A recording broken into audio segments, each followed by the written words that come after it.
欢迎来到新兴消息频道，请订阅频道，所以大家不要错过当天最热门的新闻。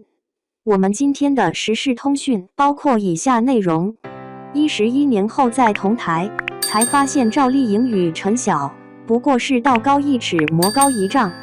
赵丽颖用她的作品在11年后狠狠地回击了曾经看不起她的陈晓。一旦赵丽颖携凤航杀回归古装剧舞台，陈晓就注定输了。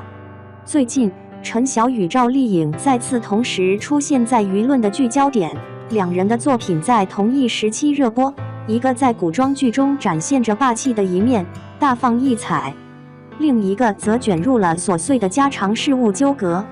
这部备受期待的陈晓新剧令观众大失所望，原因就在于它实在太过雷人了。在过去的2年中，陈晓一直搭档与仙女刘亦菲合作，俊男美女的组合让观众大饱眼福，偶像剧的契合程度也非常高。然而令人意外的是，他今年竟然被卷入了一出充满家庭矛盾的婆媳大戏。陈晓从偶像剧转战婆媳剧，显然面临着不小的挑战。然而观看几集后发现，他似乎并未成功克服挑战。剧情转向过于魔幻，导致这部戏的口碑频频暴跌。在剧中，童瑶和陈晓这对夫妻与其他人不同，尽管他们是父母，但在家里却睡在上下铺，给人一种睡在我上铺兄弟的感觉。两人因住在小房子里而无法享受2人世界，只能去钟点房。可不幸的是，婆婆意外地发现了他们开房留下的发票，于是一场名为家庭战争的冲突就此爆发。婆婆径直拿着发票来到儿媳的工作地点，毫不客气地对儿媳进行了一番连珠炮般的责骂，指责她对婚姻不忠。当婆婆最终得知真相时，虽然她觉得自己曾有误会，但仍然坚持认为两人不适合在一起生活。她还反复提到2个人住800元一晚的酒店太浪费了。陈晓作为儿子，当婆婆和儿媳大吵一架时，却处于不知所措的境地，甚至每隐身而不参与。就在朱婧草和童瑶吵架时，陈晓皱着眉头，瞪着眼睛，仿佛要把人吃掉一样。网友们纷纷吐槽这种贤妻良母的忍气吞声的垃圾剧情，认为在2024年应该杜绝这类情节的出现。与此同时，由于剧情的糟糕，观众对陈晓也感到极度失望。多年来涉足影视剧领域，参演多部作品，然而最终的结果却是演技似乎又退步了很多。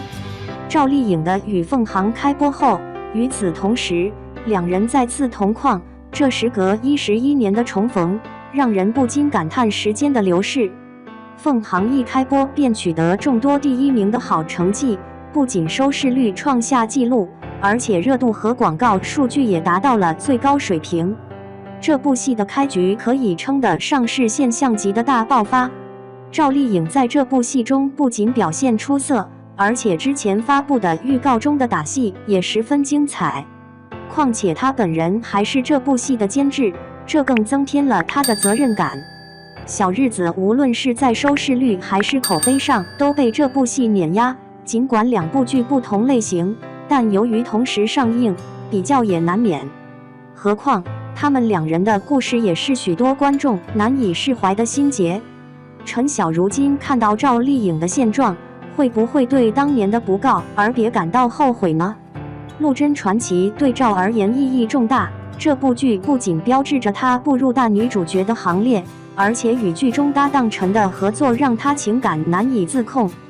他们最初是通过戏剧结识的，合作了几部作品之后，他们的关系更上一层楼。无论是在拍摄现场还是节目中，2的眼神和动作都暗藏玄机，引起了众多粉丝的尖叫。俊美的男子和美丽的女子组成了一对天作之合，但是关于他们之间的关系，大众始终没有得到明确的答案。每当有人问到陈晓时，他总是支支吾吾，从未给出过正面回应。观众还在期待2人的好消息，却突然传来陈晓与陈妍希结婚的消息，这让观众感到震惊不已。观众再次回头感叹赵陈两人之间有缘无分的时候，突然发现在这段关系中，赵一直处于被动的一方。陈总的整体掌控能力总是令赵丽颖有些自暴自弃。然而，事实最终证明，两人还是不合适，最终分手了。赵丽颖和陈晓的关系也出现了变化，不如以前那样亲密了。赵丽颖开始全身心地投入到事业中，每天都在剧忙碌，连续几年拍摄了一部又一部的作品。靠着自己的努力和勤奋，赵丽颖最终开创了属于自己的一片天。随着作品口碑的提升和她个人魅力的展现，她的成功越发显著，很快就成为了国内一线明星，与陈晓之间的差距也越来越大。两人曾经合作过，但后来就再也没有一起参加任何活动了。如今，时隔11年之后，他们两人因为新剧再次在同一个舞台上展开竞技，这次他们新剧之间的差距显而易见。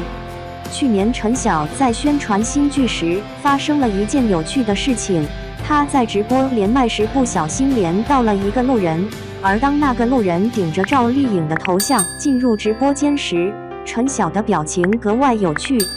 这件事情可谓是十分引人入胜。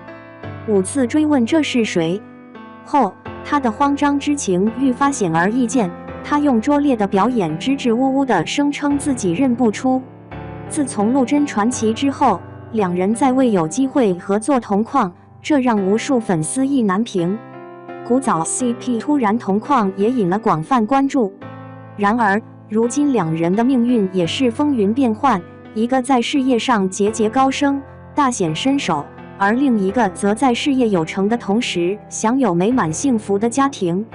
也许这是最圆满的收尾了。